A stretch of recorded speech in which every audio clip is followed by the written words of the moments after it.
Existen noticias que generan reacciones, o mejor dicho, todas las noticias generan reacciones. A principios de este año, en el mes de enero, escuchamos sobre una epidemia que corría el riesgo de convertirse en pandemia. Muchos países se enteraron y su reacción fue pasiva, de tal manera que hoy sufren las consecuencias.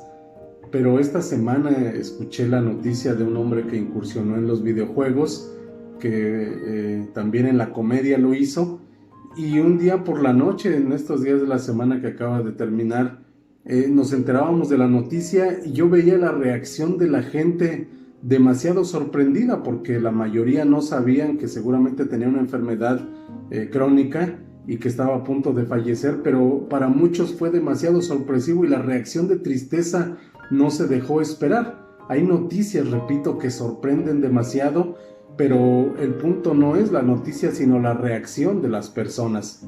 Lo que sí tengo por seguro es esto, que hay una noticia que nosotros jamás escucharemos. Nosotros jamás en la vida nos despertaremos con la noticia de que el cuerpo de Jesús momificado fue encontrado en una tumba en la vieja ciudad de Jerusalén. Esa noticia nunca la vamos a escuchar. Esa noticia jamás será divulgada ni escuchada. ¿Saben por qué? Porque Cristo resucitó, porque Cristo está vivo, porque aquel a quien llamamos Señor, aquel que es el Mesías, no solo de Israel, sino de la humanidad, venció a la muerte, la tumba no le pudo contener y Él está vivo. La Escritura nos habla o nos narra acerca de un par de hombres que caminaban tras la partida del Señor Jesús, vieron su crucifixión, lo vieron ser sepultado seguramente en esa tumba, y al ver todas estas situaciones, estos acontecimientos, definitivamente vieron todo perdido. En el Evangelio de Lucas, capítulo 24, de los versículos 13 al 35, encontramos el relato de estos dos hombres. Y dice así Lucas 24:13: He aquí dos de ellos iban el mismo día a una aldea llamada Emaús, que estaba a 60 estadios de Jerusalén, e iban hablando entre sí de todas aquellas cosas que habían acontecido. Sucedió que mientras hablaban y discutían entre sí, Jesús mismo se acercó y caminaba con ellos, mas los ojos de ellos estaban velados para que no le conociesen. Y bueno, pues evidentemente estos hombres habían partido ya de Jerusalén, porque de alguna forma dijeron: todo está perdido. Si había alguna esperanza en Él, se había perdido. Si había alguna ilusión, si había algún deseo que podía cumplirse en Él, al verlo morir en la cruz, este se había desvanecido. Y entonces ellos definitivamente se alejan porque ya no hay nada más que hacer. El versículo 17 nos dice así: y les dijo: ¿qué pláticas son estas que tenéis entre vosotros mientras camináis? ¿Y por qué están tristes? Evidentemente lo que el Señor Jesús se da cuenta al acercarse a ellos es que están tristes, y es un hecho que para ellos la esperanza de que alguien viniera y quitara el yugo que Roma tenía sobre Israel estaba puesto en Jesús, pero al verlo morir se acabó esa esperanza. Ellos creyeron que los cobradores de impuestos habrían de desaparecer, que era una situación horrenda para ellos, entre muchas otras cosas que generaba pues la dominación de Roma sobre Israel. Para ellos era la única esperanza, y repito, al ver a Jesús crucificado y al verlo sepultado en esa tumba, la esperanza se desvaneció. Dice el versículo 18: respondiendo uno de ellos, que se llamaba Cleofas, le dijo: ¿eres tú el único forastero en Jerusalén que no has sabido las cosas que en ella han acontecido en estos días? Entonces él les dijo: ¿qué cosas? Y ellos le dijeron: de Jesús Nazareno, que fue varón profeta, poderoso en obra y en palabra delante de Dios y de todo el pueblo, y cómo le entregaron los principales sacerdotes y nuestros gobernantes a sentencia de muerte y le crucificaron. Pero nosotros esperábamos que Él era el que había de redimir a Israel, y ahora, además de todo esto, hoy es ya el tercer día que esto ha acontecido. Entonces, estas palabras que están aquí: pero nosotros esperábamos que Él era el que había de redimir a Israel, nos dejan entender su desilusión, su desesperanza. Para ellos todo se terminó.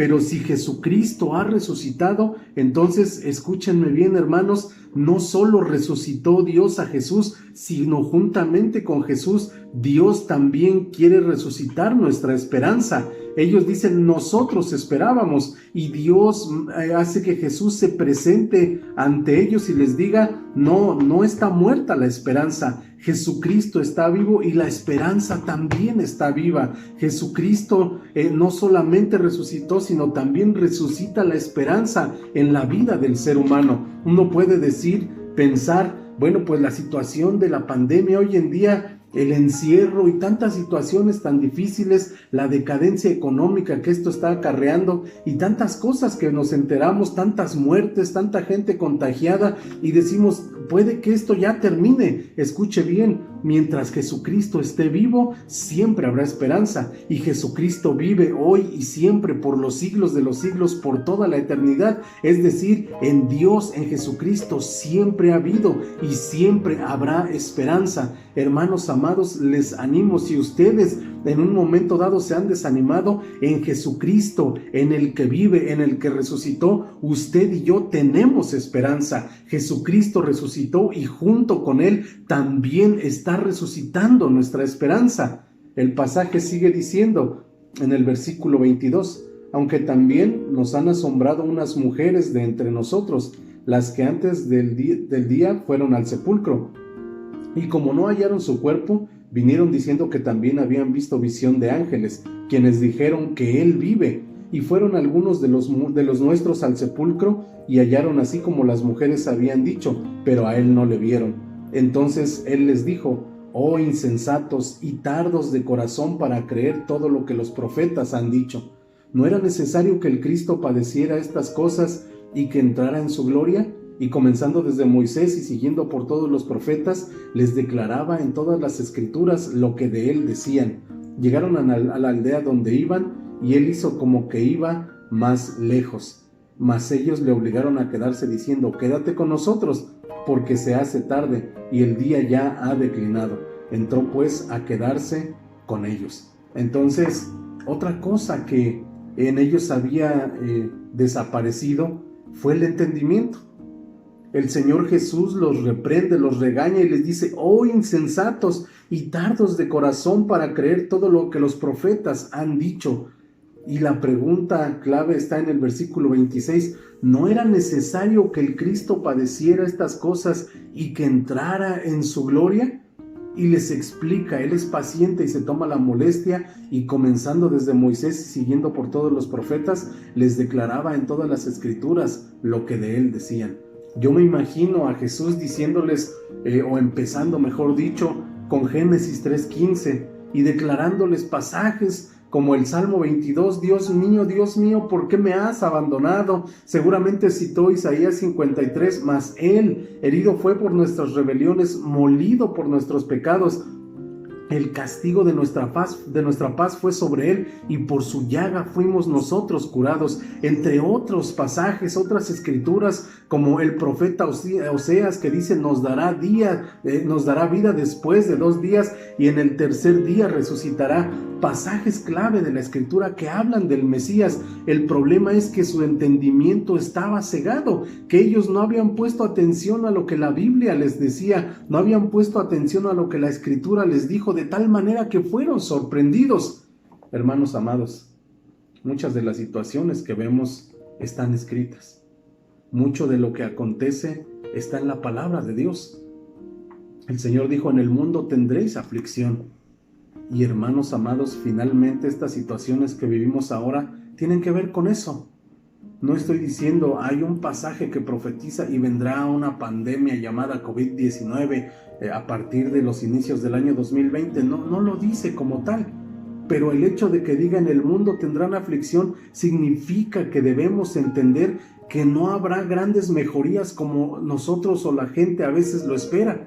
La gente piensa que ahora sí vino un presidente que acabó con la corrupción y todo va a ser mejor. El problema es que la Biblia dice que la aflicción continuará hasta que Cristo venga. No podemos revertir eso. Lo que sí debemos hacer es entender lo que la Biblia nos dice con claridad. Entonces, hermanos amados, ponga atención a la palabra de Dios, lea la Escritura todos los días, entienda lo que Dios está diciendo y no seamos insensatos en nuestro entendimiento como lo fueron estos muchachos.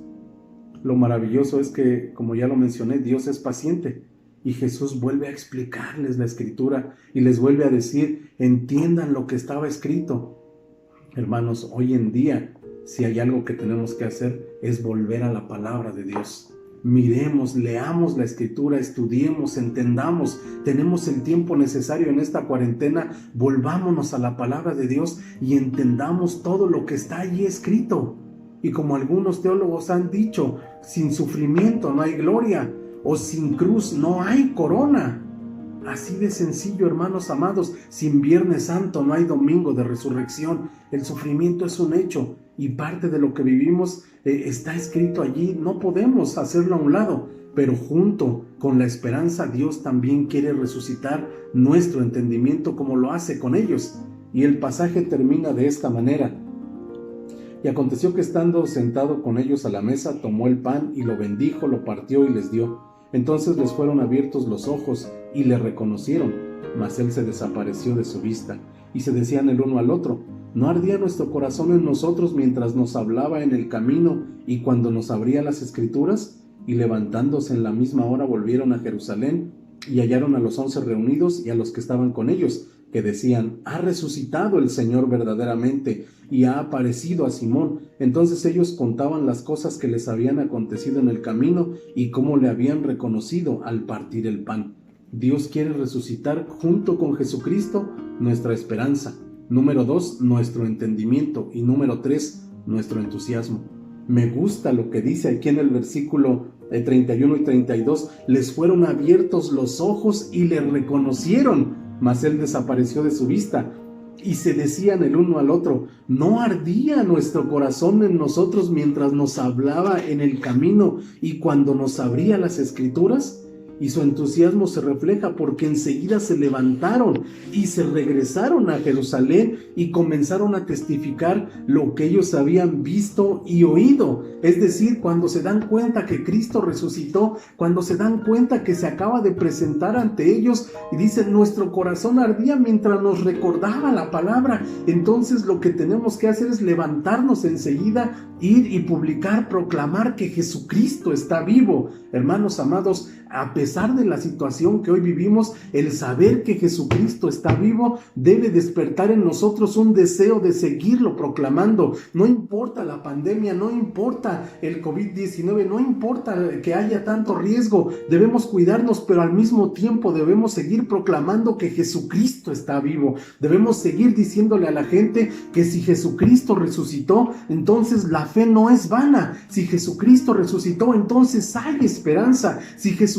resucitó, el sufrimiento queda relegado a un lugar secundario porque en Él podemos confiar, porque Él ha vencido al mundo a pesar del sufrimiento. Hermanos amados, nuestro corazón se debe inflamar, se debe llenar de gozo, de alegría, porque Cristo vive, porque Cristo venció a la muerte, porque la tumba no fue capaz de contener al autor de la vida, porque finalmente, como dijo Pablo a los Corintios, ¿dónde está, oh muerte, tu aguijón? ¿Y dónde, oh sepulcro, tu victoria? Cristo ha resucitado, Cristo vive. Y hermanos míos, eso debe entusiasmar nuestro corazón, eso debe llenarnos de gozo y de alegría. Y en medio del sufrimiento se puede cantar victoria, en medio de la dificultad se puede llenar una persona de alegría al saber que Cristo resucita nuestra esperanza, que Cristo resucita nuestro entendimiento y que Cristo resucita nuestro entusiasmo.